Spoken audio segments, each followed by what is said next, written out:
and yet fear iced Quinn's veins. He uttered a startled yell as the scarecrow bent and bit his forearm. "Fuck off!" Quinn roared, and struggled anew as those teeth clamped down and didn't let go. Skin broke, blood flowed. Pain proved quick and surprisingly intense. It took a cuff before the scarecrow released his flesh, leaving behind a perfect crescent bite that bled copiously and burned something fierce. The scarecrow stared at him with those vivid green eyes, the apology in their depths at odds with the blood staining his beard and lips. "What have you done to me?" Quinn exclaimed. While not one given to flights of fancy, he couldn't help but recall the last zombie movie he'd seen. As the scarecrow shuffled back to his corner, chains clinking, he mumbled, "You'll either live or die." A cryptic reply for Quinn to mull over later, as he got dragged away and tossed into a new cell, one with a window too high to be of any use. Even if he could climb, the bars in it were too closely situated for him to squeeze through. But he did appreciate the light. It allowed him to see the damage done to his arm. A bite mark, and a vicious one at that. Already the edges of it turned red and angry. It throbbed something fierce.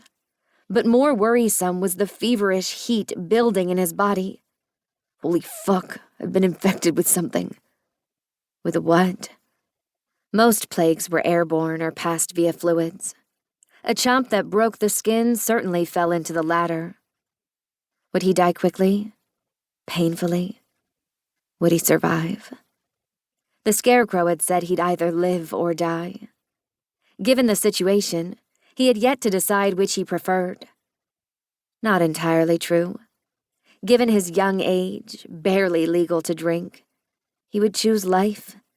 But at what price would he earn it? As the fever took hold, sweat oozed from his pores, wicking out what little moisture remained in his body. The thirst hit him next, his mouth so dry and parched. But the worst? The hunger. Such hunger that when he finally came to his senses, he crawled to the plate of disgusting food left for him, squirming with maggots and green mold, and stuffed it into his mouth. He gagged and spat it out. Could have cried with frustration, but yelled instead, hoarsely and not for long, as he passed out and endured the craziest dream, one where he had 4 legs and ran under a full moon. When next he woke, he heard moaning and pressed his ear to the slot in his door for a listen. "Fucking assholes! I'm gonna string you by your balls!" a familiar voice yelled. "Brock?" he said, more in surprise than anything else. He'd thought his friend dead. "Quinn, that you?" "Yeah." "Those assholes forced some dickwad to bite me!" Brock exclaimed. "Me too." Then Quinn added, "Why?" "I'm thinking it's the plague. They're infecting us on purpose." "Why not just kill us?" "Because I'll bet once they know we're carriers, they'll release us to spread it." It sounded all too plausible, and Quinn knew it had long been a fear of the military. "If it was dangerous, shouldn't we be dead?" The rational voice joining the conversation took Quinn by surprise. "Gunner, they got you too?"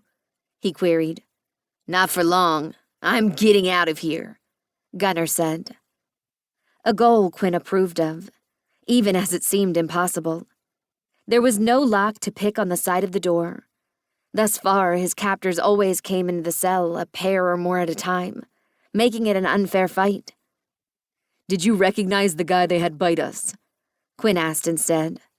"No, but he's definitely not local," Gunner replied. "Why they got him chained?" was Brock's query. "Didn't seem all that dangerous to me."